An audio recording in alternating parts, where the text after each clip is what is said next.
long story short, the walls are destroyed. And Nehemiah hears it. We're going to pick it up in verse 3 so you can get the context. Nehemiah is worried. He's been captive, and he wants to know what's going on with his homeland. Verse 3, Nehemiah 1, verse 3, and they said to me, these are the people he's inquiring of, hey, what's going on in the hometown, in the homeland?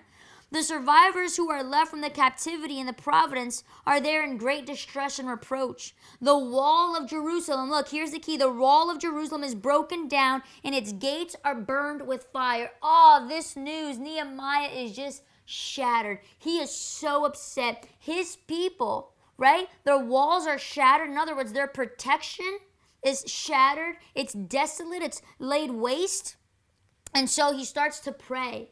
And he basically asks God, do you have a cardboard dream for me?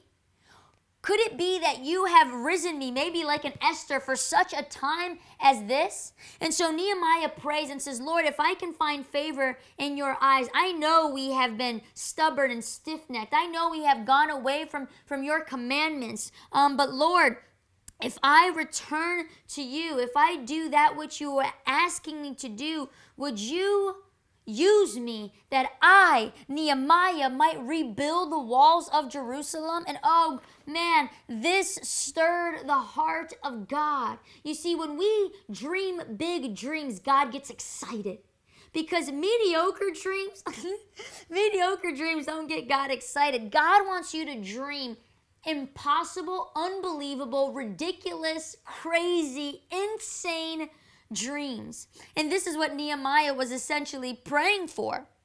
And it says that he prepares. It's basically 4 months of preparation because Nehemiah says, hey, God, I need to find favor with my boss, right? Remember, he was a cup bearer. He was a captive, and he needed to find favor so that he could go on this mission, and he didn't know how long it was going to take.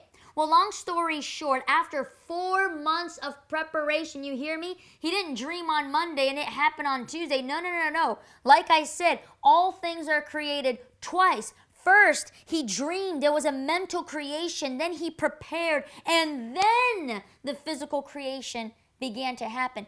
First, Nehemiah began with the end in mind. He knew what he wanted to do. He wanted to rebuild the walls of Jerusalem. Well, and you know the king gave him the okay because God was on his side. The king said, sure.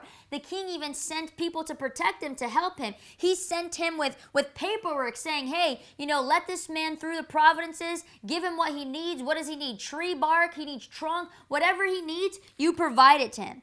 Well, he gets there. He sees the walls. They're just destroyed.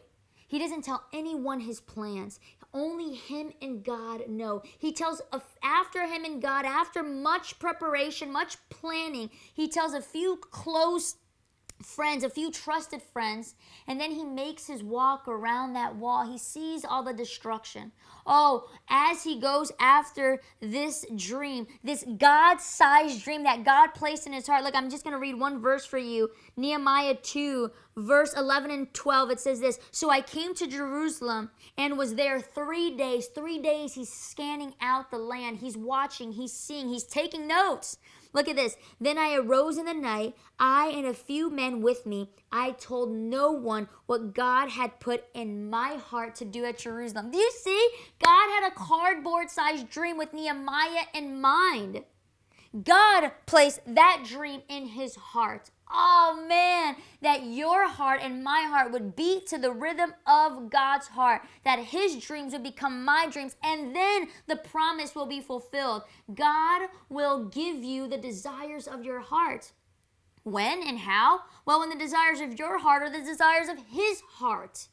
Okay? And so Nehemiah does it. And of course, as with every dream, he faces opposition. People laughed at him. People mocked him. He had to build a wall that extended 3 miles long, but his influence was felt. It got so crazy. They were always constantly under attack that they would literally be building the wall, holding their sword in hand, ready to fight if anyone tried to attack.